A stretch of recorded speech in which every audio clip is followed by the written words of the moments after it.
అందరికీ నమస్కారం. ఈరోజు మన పాఠశాలలో సంబరాలు జరుపుకుంటున్నటువంటి సమయంలో వేదికను అలంకరించినటువంటి ప్రధాన ఉపాధ్యాయుల వారికి, ఉపాధ్యాయ బృందానికి మరియు వేదికను అలంకరించిన పెద్దలకు, విద్యార్థిని తల్లిదండ్రులందరికీ నా హృదయపూర్వక నమస్కారాలు. ఈరోజు మన ముఖ్యమంత్రి గారు విద్యార్థుల యొక్క వికాసాన్ని, వాళ్ళ యొక్క పనితనాన్ని గుర్తించి తల్లిదండ్రులు ఉపాధ్యాయులకు మధ్యన సంబంధం ఏర్పాటు చేయాలనేటువంటి ఉద్దేశంతో ఈరోజు parents teacher meeting, mega parent teacher meeting ఏర్పాటు చేయడం జరిగింది. ఈ మీటింగ్కి వచ్చినటువంటి తల్లిదండ్రులకు అందరికీ మరొకసారి సాదర స్వాగతం, సుస్వాగతం తెలియజేస్తున్నా. ముఖ్యంగా ఈ ఒక విద్యార్థి యొక్క వికాసం అనేది తరగతి గదిలోనే ఉంటుంది. అయితే ఒక విద్యార్థి యొక్క వ్యక్తిత్వం అనేది, అతని యొక్క నైజం అనేది ఒక తల్లిదండ్రులకు, కుటుంబానికి, పాఠశాలకు ఇద్దరు ఒక బండికి ఎట్లయితే చక్రాలు రెండు ఉంటాయో ఆ విధంగా ఉపాధ్యాయులు మరియు ఈ విద్యార్థుల యొక్క తల్లిదండ్రులకు ఇద్దరికి సంబంధం ఉంటుందని తెలియజేస్తున్నా. ముఖ్యంగా తరగతి గదిలో విద్యార్థులకు ఆత్మవిశ్వాసాన్ని పెంపొందిస్తారు, మంచి నడవడికను వాళ్ళకి విద్యాబుద్ధులను నేర్పేది ఒక పాఠశాల తరగతి గదిలో. అయితే అతని యొక్క ప్రవర్తన, అతని యొక్క వ్యక్తిత్వం అనేది ఇంటిలోనే పునాది వేసుకుంటుంది. ఫస్ట్ లోనే ఒక విద్యార్థి ఏ విధంగా చదువుతున్నాడు, అతను ఏదైనా క్రమశిక్షణలో ఉన్నాడా లేదా అని తల్లిదండ్రులు ఏ క్లాస్లో చదువుతున్నాడు విద్యార్థి అని తల్లిదండ్రులు గుర్తించి ఆ క్లాస్ టీచర్ యొక్క ఫోన్ నంబర్ తీసుకొని ప్రతి నెల మా విద్యార్థి, మా పిల్లోడు సరైన టైంలో బడికి వస్తున్నాడా లేదా, లేకుంటే అతని మార్కులు ఎట్లుంటాయి, అతని ప్రవర్తన ఎట్లుంది కనుక్కోవడానికి ఇలాంటి మీటింగ్ ఏర్పాటు చేయడం జరిగింది మన ముఖ్యమంత్రి, మన మంచి ప్రభుత్వం. కాబట్టి మన పేరెంట్స్ ఒకటే చెప్తాను, ఎక్కువ సమయము మన ఇంట్లో పిల్లలు ఉంటే ఎప్పుడు ఉంటారంటే మనం విశ్రాంతి తీసుకోవడానికి ఇంట్లో ఉంటారు, ఎక్కువ సమయం పాఠశాలలో గడుపుతారు.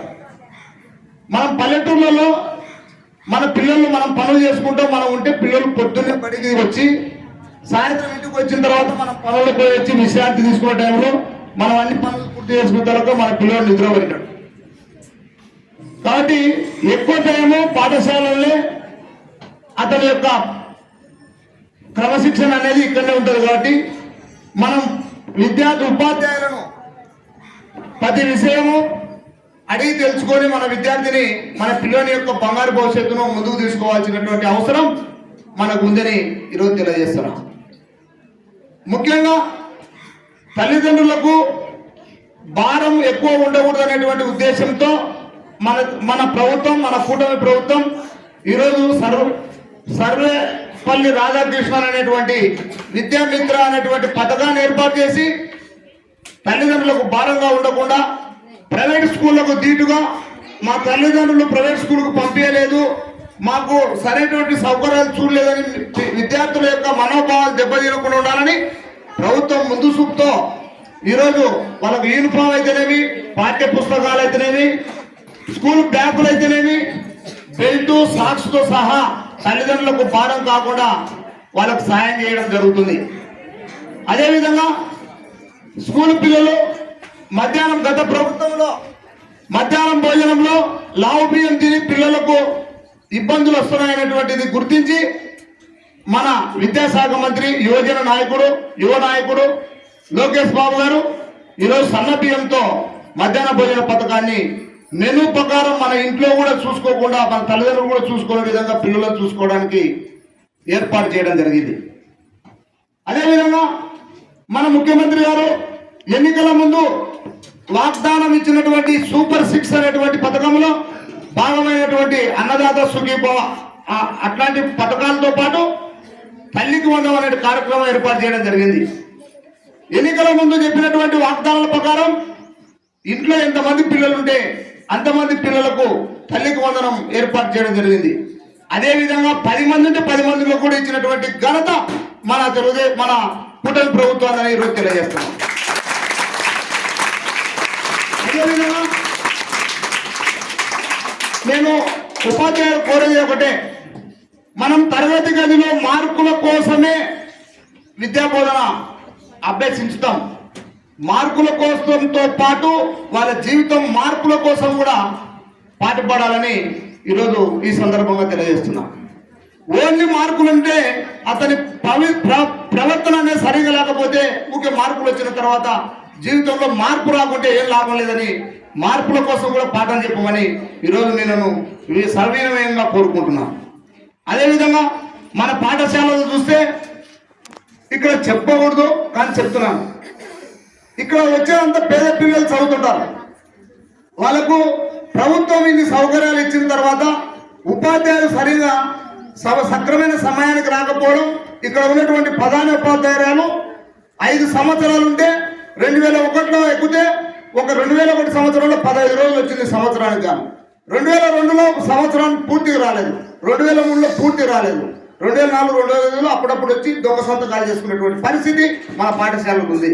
అది ఎందుకంటే విద్యార్థుల తల్లిదండ్రులు వాళ్ళ టీసీల కోసం వచ్చి ఎంతో ఇబ్బంది పడుతుంటే ఆ విషయాన్ని మేము తెలుసుకునే వెంటనే మన ప్రియతమ నాయకుడు మన శ్రీశైలం నియోజకవర్గం శాసనసభ్యుడైనటువంటి బుడ్డ రాజశేఖర రెడ్డి గారికి మా ఈడ ఉన్నటువంటి పాఠశాలలో ఉన్నటువంటి విద్యా కమిటీ చైర్మన్ ద్వారా మేము జీవన్ గారి ద్వారా మేము అక్కడికి మన రాజశేఖర రెడ్డి గారికి తెలిపిన వెంటనే ఎంత బిజీగా ఉన్నా కానీ పిల్లల మీద ఉన్నటువంటి ప్రేమతో ఎమ్మడే చర్య తీసుకొని పై అధికారులకు ఈ విషయం తెలిపి చర్య తీసుకున్నటువంటి నాయకుడు మన బుడ్డ రాజశేఖర రెడ్డిని ఈ విధంగా ఈ సందర్భంగా తెలియజేస్తున్నాం.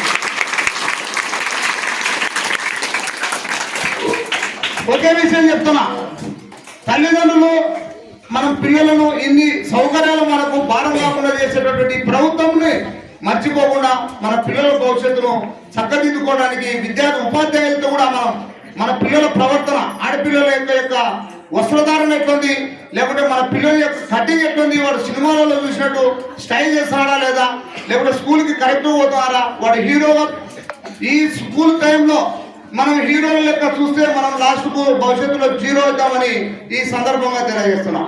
కాబట్టి నేనేం చెప్తానంటే 10 తల్లిదండ్రులు కూడా మన క్లాస్ టీచర్లవి ఫోన్ నంబర్లు తీసుకొని మన పిల్లల యొక్క ప్రవర్తన తెలుసుకొని మన భవిష్యత్తును మన పిల్లల భవిష్యత్తును బంగారు బాటగా నడిపించుకుంటారని తెలియజేస్తూ ఈ అవకాశం ఇచ్చినందుకు మరొకసారి స్కూల్ యాజమాన్యానికి మన ఉన్నటువంటి ఇక్కడ వచ్చినటువంటి పేరెంట్స్ అందరికీ మరొకసారి హృదయపూర్వక ధన్యవాదాలు.